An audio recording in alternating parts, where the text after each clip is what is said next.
Hi, this is Annie Fox for Family Confidential. Secrets of Successful Parenting. My guest today is Dr. Susan Smith Kuczmarski. Dr. Kuczmarski is trained as a cultural anthropologist. She is also the best-selling author of The Sacred Flight of the Teenager, A Parent's Guide to Stepping Back and Letting Go, and her most recent book, Becoming a Happy Family, Pathways to the Family Soul. Hi, Susan. Welcome to Family Confidential. Hi, Annie. Thanks so much for having me. Well, thank you very much for making the time. I was intrigued by the title of your book, and I want to talk about the idea of a happy family and specifically about the soul of a family. It's not a word you hear in conjunction with family very often, and I'm wondering if you could just start off by giving us a definition of what is the soul of a family. Very simply, the soul of the family is the sticky glue. It's that bond. It's that connection. And I discovered doing my interviews for the book that there's a feeling of energy that comes with this concept of the soul. I have to admit, it took me a long time to figure out what the soul of the family was. I was doing the PR rounds for a previous book, The Sacred Flight of the Teenager, and a panel of teens was interviewing me in North Carolina, I believe, and one 14-year-old boy said, "How can we really make the best of what little time we have together?" And he stumped me, I have to say. Wow. That's a profound question. Yeah, it really was, especially for a 14 or 15-year-old young man or a teenager. And I gave it 2 tries previously, and I couldn't nail this concept of the soul of the family, but was very determined.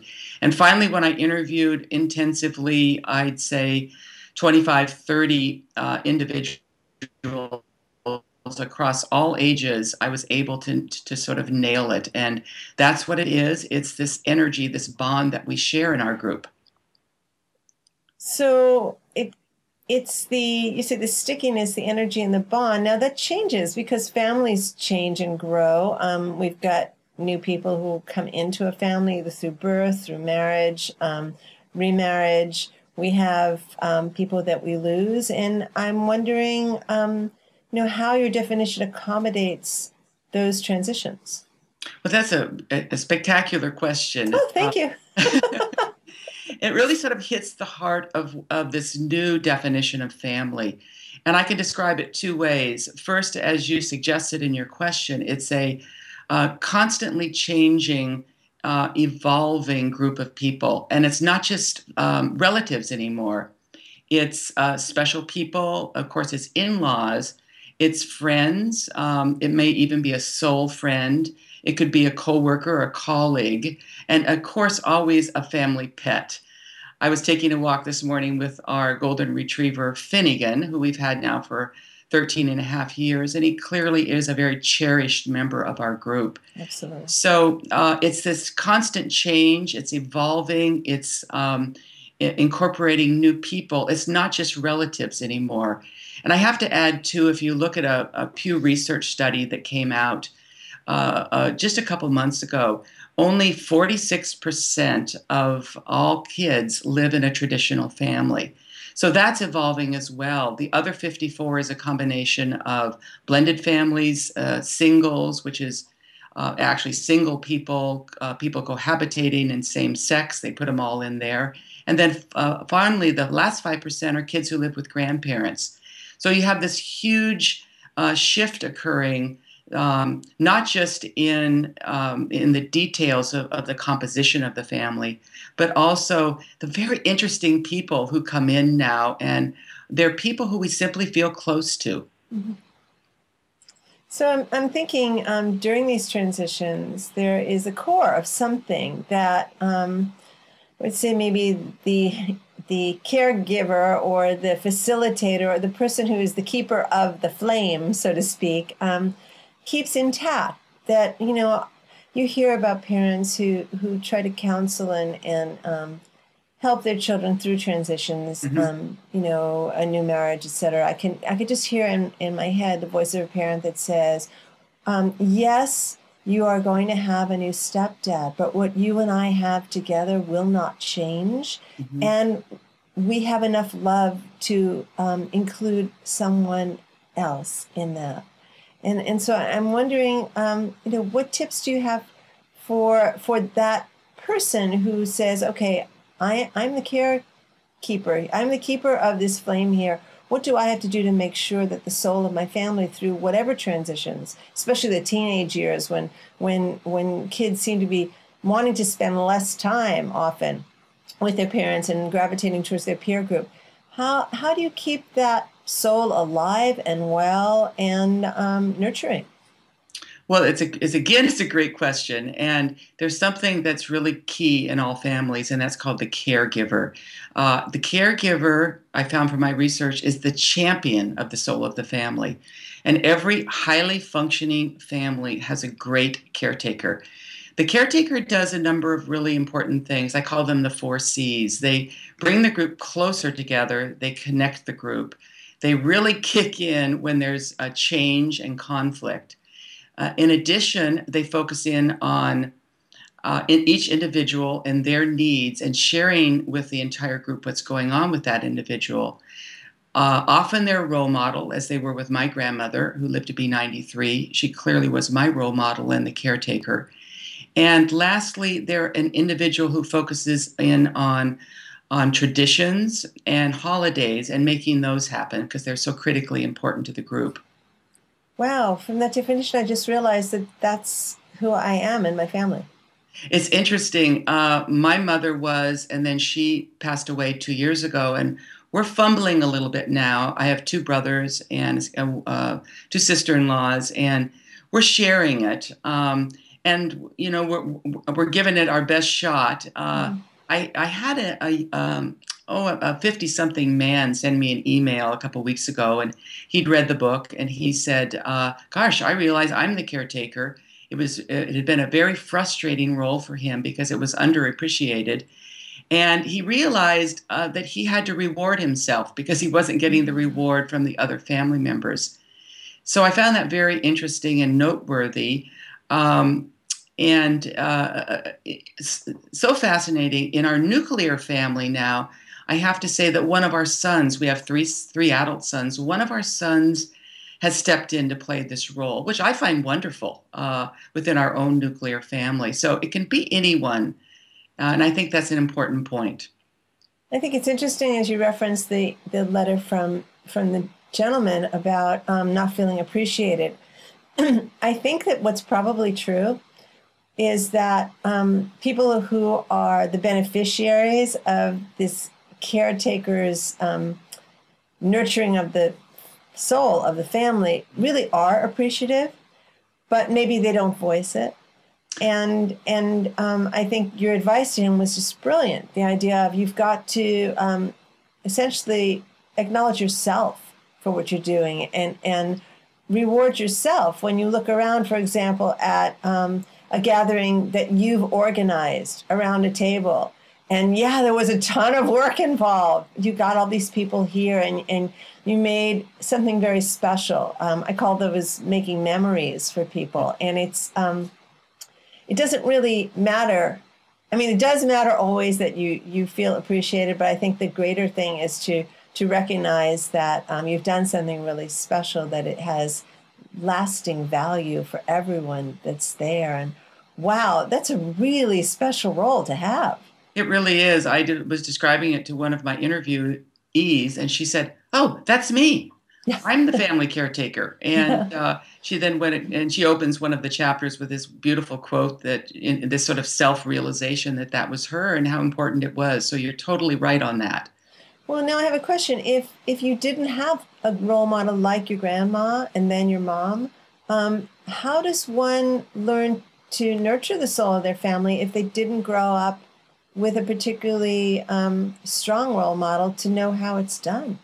Well, I was trained as a cultural anthropologist, and I asked that very question to my interviewees, and I didn't know, what was going to come out of it, but looking at all of the transcripts and the data, there were 6 soul strengtheners that came out, and trying to piece them all together and present them in a way that was very meaningful to families and and parents and grandparents and kids. They spell the word, the first of each spells the word hearts. The H is for humor, and it clearly is a very important strengthener within the family. And it's fascinating if you look at children and measure or record how often they laugh. They laugh about 400 times a day. Adults have lost a little bit of this. They only laugh 15 times a day. Oh, so, I laugh way more than that.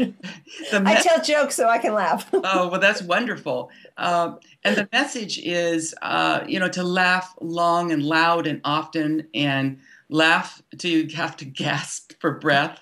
And if you know people who make you laugh or happy, hang out with them.